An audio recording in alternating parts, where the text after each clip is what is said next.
Today's presentation, which I'm very honored to give, and by the way, one of the things that makes this honor so great is I get to speak before the Chancellor of my old alma mater, Concordia University, Jonathan Wiener, and that's a very special privilege for me. My job this morning is to talk about, frankly, Novaport and Novazone and the journey that we've been on, the progress that we've made, and the gaps that still have to be closed. And I intend to be very frank with you about those gaps that still need to be closed. Now, in preparing for this presentation, I gave it a lot of thought and decided to name it The Journey and the Dream.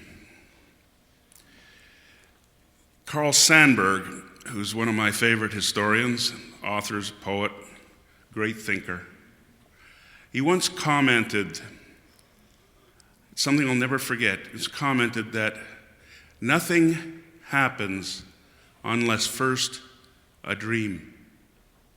How do you think about that, the insight into the human condition? That in order to accomplish something, particularly great things, we have to be able to conceive them in our mind as possible. And once we are able to do that, once we are able to conceive the possibility, then anything is possible. And the dream of a deep water port in Cape Breton is not a new one. It goes back as far as Louisbourg, which was a very successful deep water port in Cape Breton. And had the balance of military power been different in the 18th century, Louisbourg might today be today's Halifax. So when we talk about our dream of a deep water port, of a container port, of a logistics area, we're talking about a dream that has deep roots in Cape Breton. Now, as for the journey, I can tell you that it's been arduous.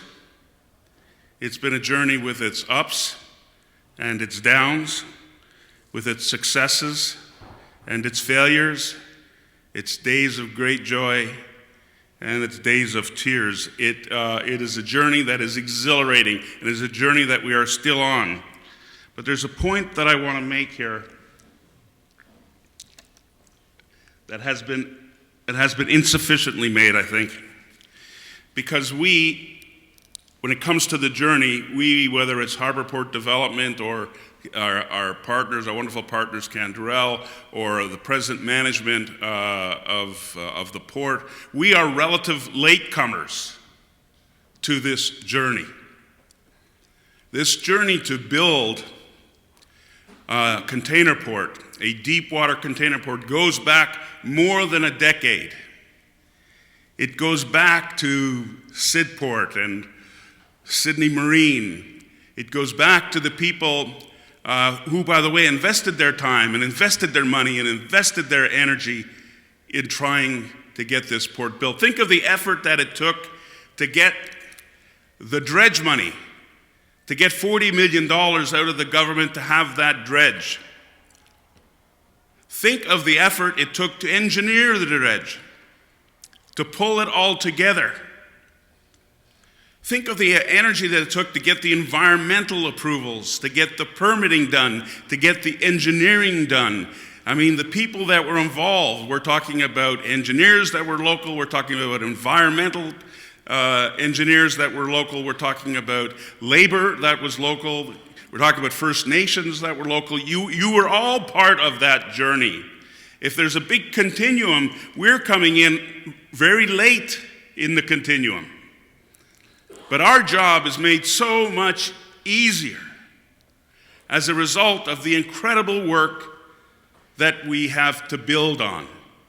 And for that, we owe a lot of people a debt of gratitude. One of the things that the Bechtel construction folks commented on when they first came to look at the port was that they had never seen a port at our stage of development in a developed country where the development cycle can be 10 or 15 years, mostly to get approvals. To have all those approvals in place, to have all that engineering in place, to have all that work done to make this project shovel-ready, their comment was they had never seen it before anywhere. And so it's been a long journey, but it's been all of our journeys. And we're only a piece of it. Now, why Sydney? I'm going to restate things that we already know, but when we're traveling the world, these are points that we make, and we can catch people's attention with it. Its strategic location on the Great Circle Route. Its nearness to Europe. It's precisely why the French built the fort at Louisbourg. We are the first stop when ships are coming across the Great Circle Route, 2 days ahead of New York, 3 days ahead of Norfolk.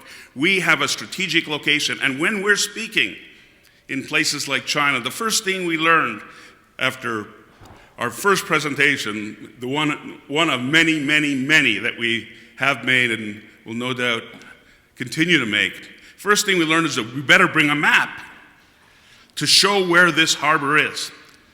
Because once you show people where the harbor is, relative to the world and relative to trade routes, they get it.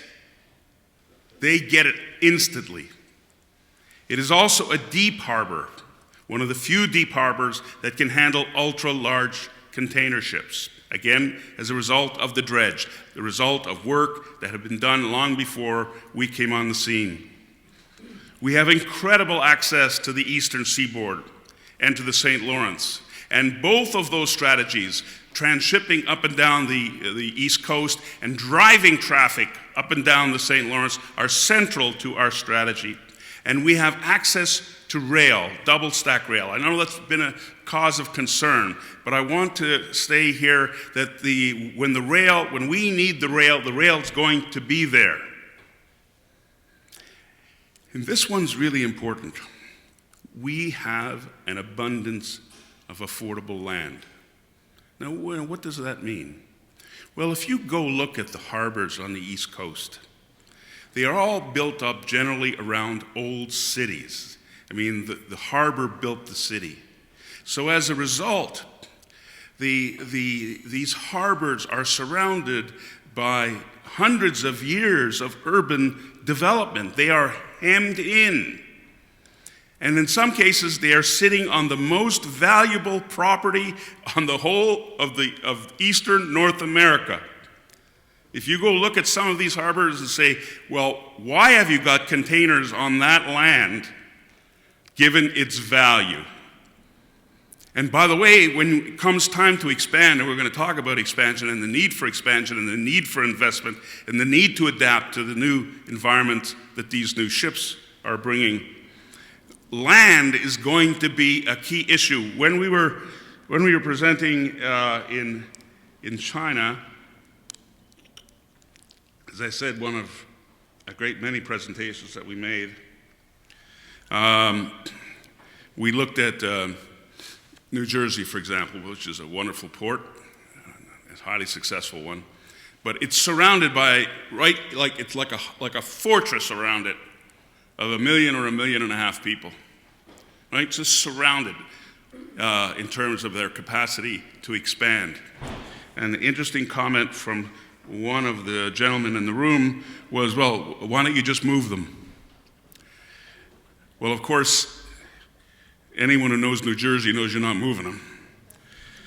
So the availability of land associated with the strategic location makes this harbor absolutely unique in North America. Now, our model, that is the model of ourselves and our partners, is an entrepreneurial one. We pay our own expenses, we provide our time, we provide our expertise. We provide our network. I can't underestimate the importance of the network that people like Jonathan Wiener or my partner Albert can bring to the table just as a result of their Rolodex. I can't tell you the doors that we've been able to open. Now, this may not be the model for everyone. There are different business models for dealing with opportunities like this. This is the one we have chosen. Now, ultra-large container ships. This is a very important slide, actually, because it talks about the double revolution in container traffic. Back in the late 1950s, the unloading of ships really hadn't changed much in 100 years. Along came the concept of containerization, which at first was considered a little odd, but over time it became clear that containerization provided enormous efficiencies and economies, and if done properly, would drive down the cost of transportation, would drive up living standards, would drive down the cost of goods. But it required a revolution in every port in the world. Every port in the world had to adapt. Owners, shippers, labor, technology, everybody had to adapt to this new revolutionary technology. And it worked. Efficiency improved, productivity improved, living standards improved, transportation costs came down. It worked. So as a result, you see on this chart, we took a good thing and just started to make it better. We started to make these container ships bigger and bigger and bigger and bigger. But at some point, you see that middle line there? At some point, when we hit 10,000 or 12,000 containers or TEUs, we crossed a line. And I don't think that anybody, certainly I can't find anything in the literature that anticipated that when we crossed that line, we would be entering a second phase of this revolution. Because once you get beyond 14,000 and 15,000 and 18,000 and 22,000 TEUs, you're talking about vessels of enormous size. And it meant that harbors around the world had to adapt. Billions and billions of dollars are being spent in harbors around the world. All over Asia, all over Europe, all over the Middle East. I would suggest North America is lagging, is beginning now to catch up, but is lagging. But everybody has been forced to adapt. And I don't think that the shippers, or for that matter, society as a whole, or government agencies, really anticipated the level of investment it would take to be able to accommodate these bigger vessels. And by the way, I'll show you why these bigger vessels are important and why they bring enormous advantages, but they are forcing ports around the world to adapt. And more importantly, they are forcing the infrastructure behind the ports to adapt. It is not enough to dredge, to make the port big enough, to upgrade the technology, to upgrade the skills of the labor to be able to handle this, to upgrade the rail.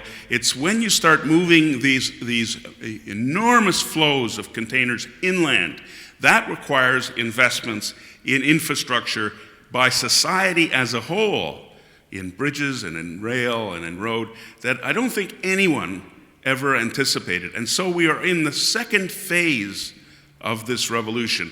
And Novaport and Novazone are ideally positioned to take advantage of this next phase of this container revolution. I talked about the earlier work, the superb earlier work that was done by so many people to produce this picture. When we showed this picture in Asia, the first thing they asked, and Marlene will remember that, the first thing they asked was, is this a Photoshop? And when Marlene answered, no, this is real. Then they said, somebody in the room, a very important person in the room said, oh, then you have a port. And it was a moment of breakthrough for us because we were at that point saying, we believe, but can we get others to believe? Suddenly it was clear other people started to believe it. They saw it. They saw the work. They saw the handiwork, that part of that journey, that long, long journey of which we're only at the end. We've come in at the end of it, has produced. And if you fly over this, and I believe the Canderel folks took advantage of the day yesterday because of the weather to fly over it, it is breathtaking.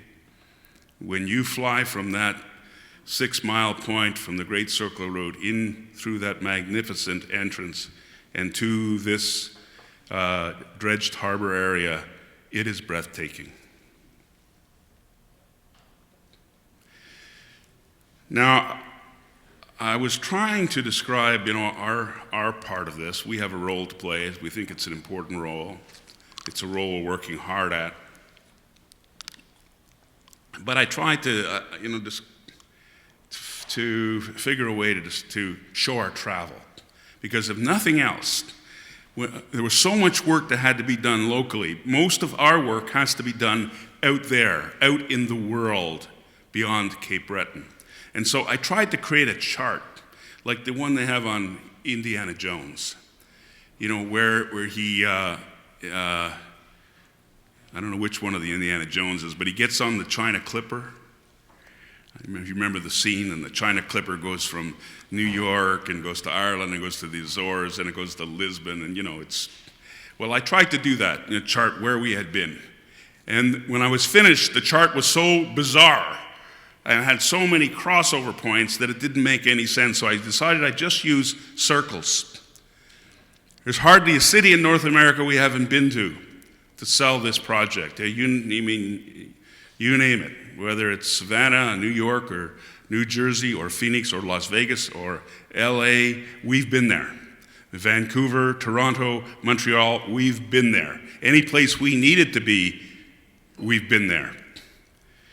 This journey has taken us to Europe, and will again.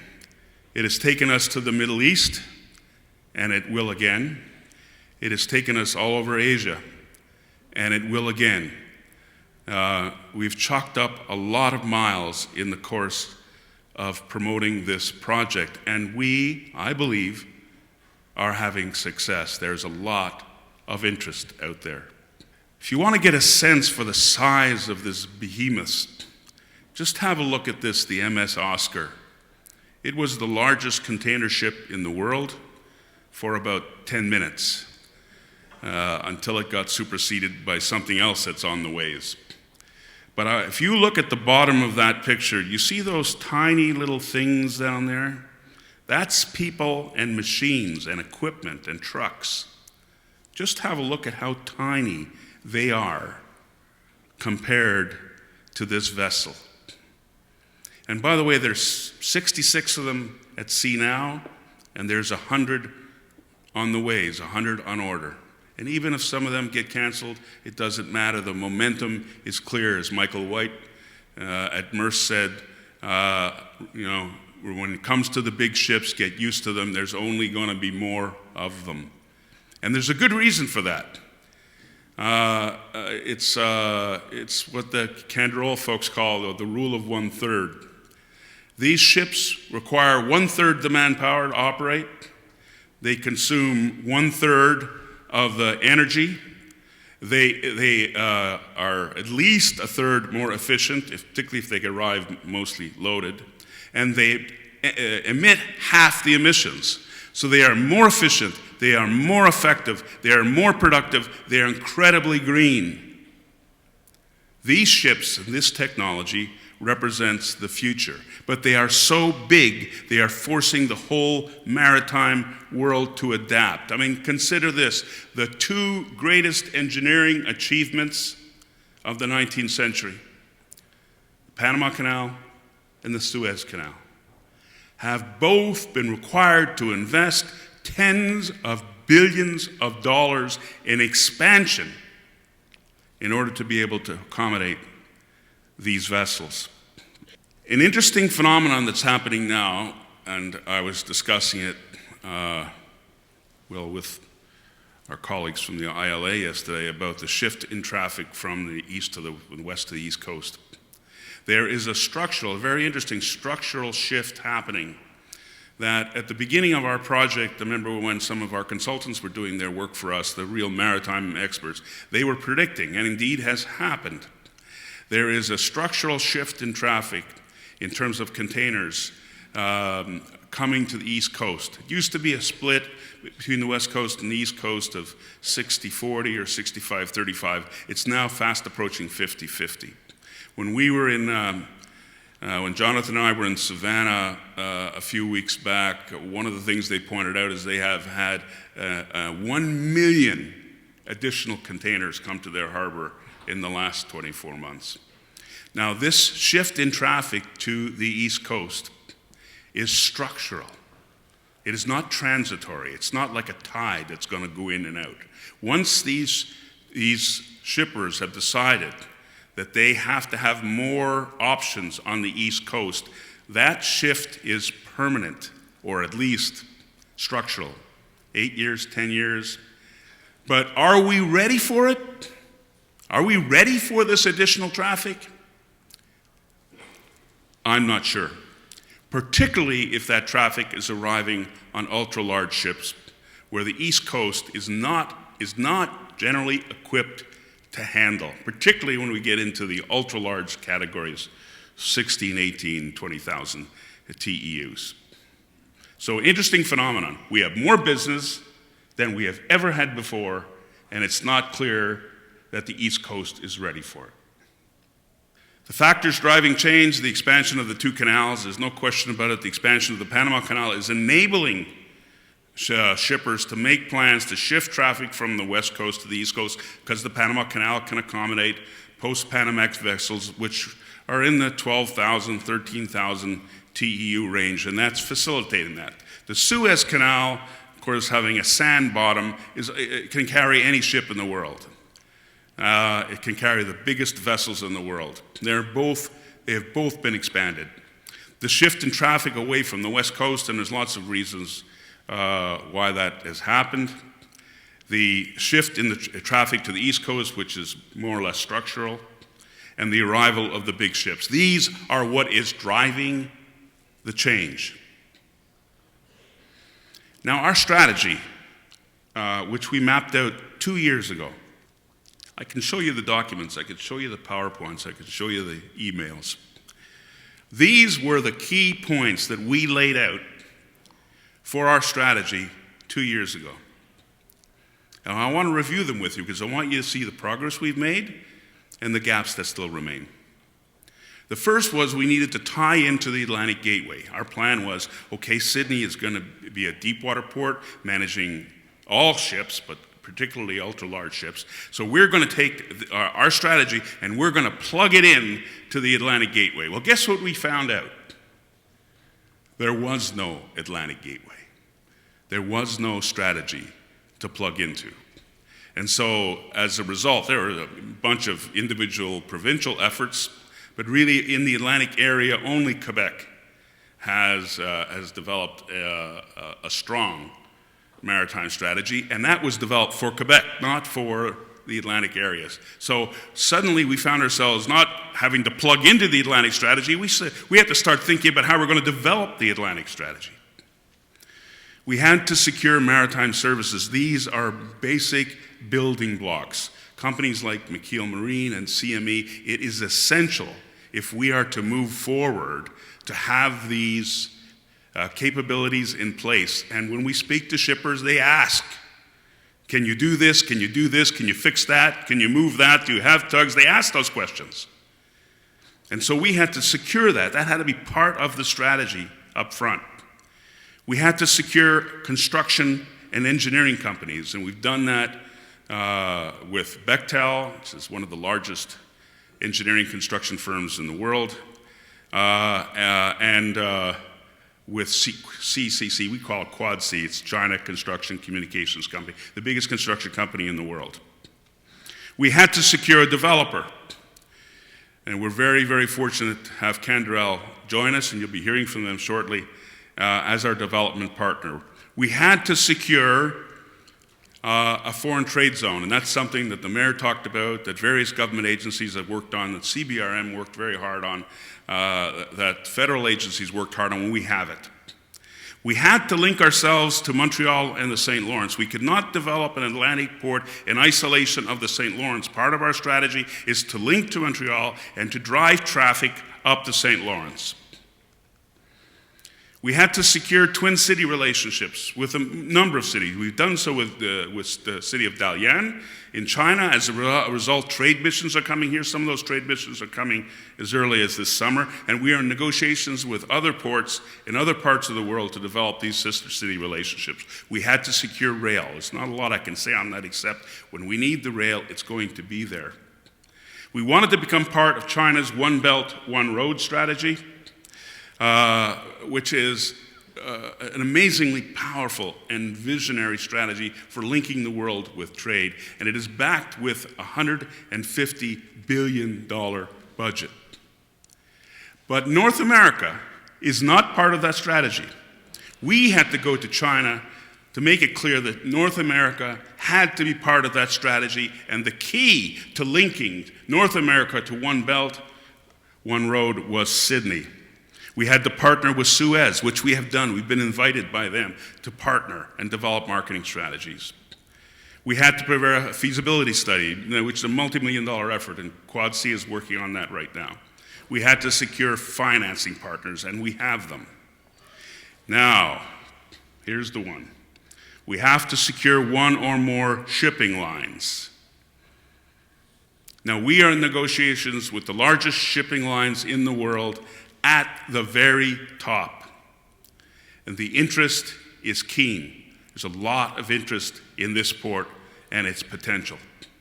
But I want to tell you something. There's a key here, and you have to share this burden with us right now because you have to understand it. We need to have an all-in number, a number that pays back the investors, $1.5 billion, a number that covers our operating costs. We have to have a number that enables us to unload a container cheaper than our competitors on the East Coast. If we do, if we can get that number, we will have no trouble getting a shipping line. And that's going to require a lot of sacrifice all around. If we cannot get that number, and we cannot get a shipping line, then this project is going to have everything in place except the final keystone. What's at stake economically? The stakes are enormous. Again, Jonathan and I were in Georgia at the port. I want you to look at those numbers. This is the economic impact of the Port of Savannah, which does about 3 million containers a year, a wonderfully efficient operation, a model of management, labor cooperation. I mean, these guys have their act together. Look at that, 369,000 jobs supported, 20 billion in revenue, almost 2.5 billion in tax revenue. The stakes couldn't be higher. Let me be clear. We have a window here. We have a window. We need to jump through it. We need to get through it, because that window is not going to stay open indefinitely. The maritime world has a problem, and it's going to solve it. Sydney is the ideal solution, but if Sydney cannot produce a solution, if we cannot get our act together, they will find another solution, probably in the Caribbean. And then it's gone. Let me be clear. The opportunity is gone for a generation. We will have had it. We will have had the opportunity in our hands. We will have had our future in our hands, and we will have failed to seize it. And once it's gone, because the billions will go there. And we can't say, oh, we decided now we're going to spend billions. It's too late. It's too big a shift. It's too big a structural shift. Once it happens, it happens. We have to seize this opportunity while the window is open. This has been our motto from the beginning. Better to light a candle than to curse the dark. We saw that the maritime world had a problem, and that Cape Breton was part of the solution. We saw that Cape Breton had a problem, And the maritime world was part of the solution. We saw an opportunity, we reached out to seize it. We lit a candle, we chased the light, we chased the opportunity. And I need you to know that win or lose, and I expect we're going to win or lose, we have given you everything we've got. Thank you.